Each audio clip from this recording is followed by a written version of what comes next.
Kaixo laguno, gaurkoan Thinglingaren inguruko tutorialen berri emango dizuet, eta horretarako egin beharreko pausoak azalduko ditut bertan. Lehenik eta behin erregistratzea beharrezkoa da, eta horretarako loginera joko dugu. Erregistratzeko gure izena, emaila eta passworda sartzea eskatzen dugu. Hau, egin ostean, erregistratuta izango gara eta gure lanari ekingo diogu. Bueno, behin, erregistroa eginda, webean irudi hau agertuko zaigu, baina garrantzitsua da My Channelera jotzea. Behin, My Channelen egonda, eskriptorioan daukagun irudia hartu eta lanari ekingo dio. Horretarako lehenengo pausoa bertan klik egitea da. Behin, klik eginda, eskriptoriora joan eta guk daukagun irudia hartuko dugu. Ni atzo hanboton egon nintzen eta eskriptorian bertako argazkia daukat. Argazkiari klik egin ostean, Thinglingera igoko dut. Bertan, nire interesguneak jarriko ditudalarik. Nire interesgune bat, YouTubeen dagoela konturatu naiz. Horretarako, hanbotoko puntuan klik egingo dut. Behin, klik eginda, linka eta deskripzioa egitea eskatzen dit.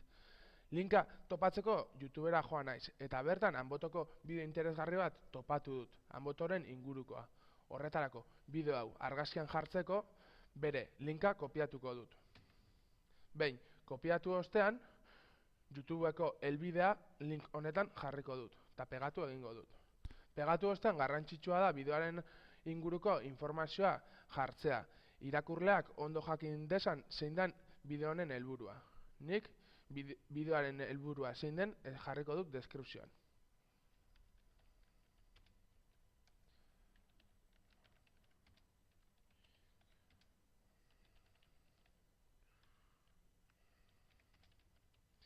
Behin, deskripzioa eginda, save joko diogu, bertan grabatuta geldituko delarik.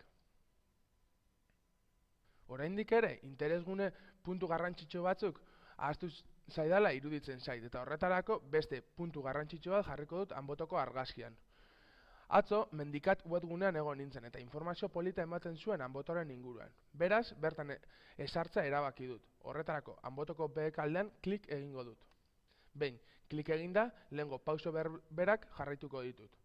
Mendikat webgunera joango naiz. Bertan, hanbotoren inguruko informazio ugari daukat. Izena, zenbateko garaiera daukan, altitudea, bertako deskribapena, argazkiak, hau niretako oso garrantzitsua da eta argazkian agertzea gustatuko litzaidake. Horretarako, webguneko izena kopiatuko dut.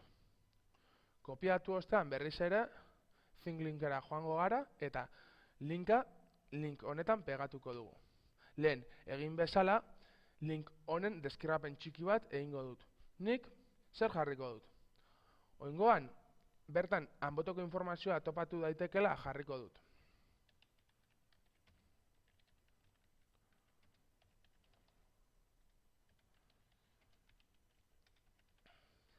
Behin, deskripzioa eginda, save joko diot eta gordeta geldituko da irudian. Olako puntu desberdin asko egin daitezke, baina nik nahikoa daukat. Nik ustot bi puntu hauekin irudia oso polit eta interesgarria gelditzen dela. Beraz, irudiaren lanari bukaera emango diot. Horretarako, bertan ikus daiteken save joko diot eta lana bukatuta dagola esan daiteke. Gustatu al zaizue lana, bertan lan bukatu ikus daiteke, eta ikus daiteke hasieran hartutako irudian bi puntu garrantzitsu daudela. Lehenik eta behin, goiko puntua. Goiko puntura hurbiltzen bagara, goiko aldean, bideo polit bat dagoela ikus daiteke. Bertan, klik egin ezkero, YouTubeko bideoa ikus daiteke irudian. Ikusi, ze bideo polita, Gehiago jakin ezkero, playari eman eta jarraitu bideoa ikusten. Bideo ikusi ostean, beste puntu garrantzitsu bat dagoela behan konturatu naiz. Zer da puntu hori? Puntua era, joan ezkero, aiba, mendikat webguneko helbidea. Bertan, klik egin ezkero, ikusten duzuen bezala, mendikat.net helbidera eramango gaitu. Eta bertan, hanbotoko informazioa ikusi daitekeela konturatu gara. Gustatu al zaizue Thinglingaren erabilera? Guri asko gustatu zaigu, eta bihar beste irudi baten lanketa egita erabaki dugu. Ekin lanari lagunok. Sorte on!